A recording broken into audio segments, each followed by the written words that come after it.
Cox for 2-Egg TV, and we're on Roods Creek, Georgia.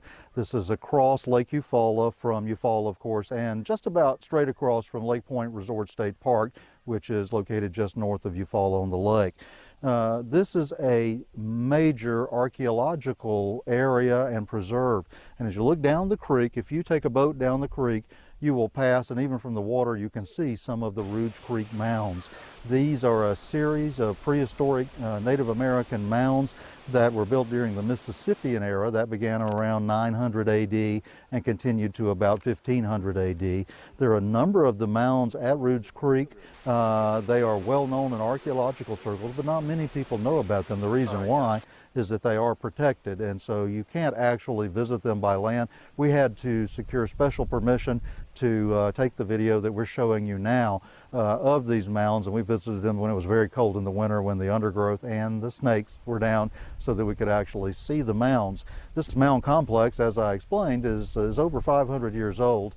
It was built by the Mississippian peoples.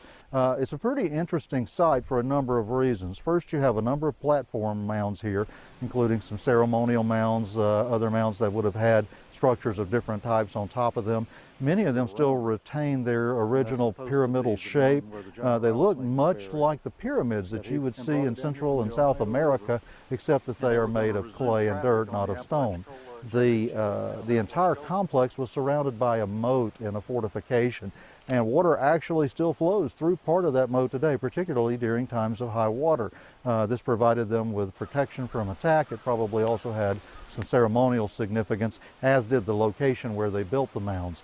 Now, you can't go visit this site today on your own. We had to obtain special permission from the U.S. Army Corps of Engineers to visit the site. The reason is that it is protected to keep people from, doing damage to it. And you know how people are. They like to destroy things to collect things for themselves sometimes. And in this case, they could do great damage to these mounds that actually belong to all of us, and especially have great ceremonial and sacred significance to Native American peoples who later lived in the valley, especially the Creek and the Yuchi and other groups like that. The mounds here are protected. They are patrolled by rangers from the U.S. Army Corps of Engineers. They also have electronic surveillance out there, so don't risk it. You can learn more about them by visiting our Roods Creek page on Roods Creek, Georgia.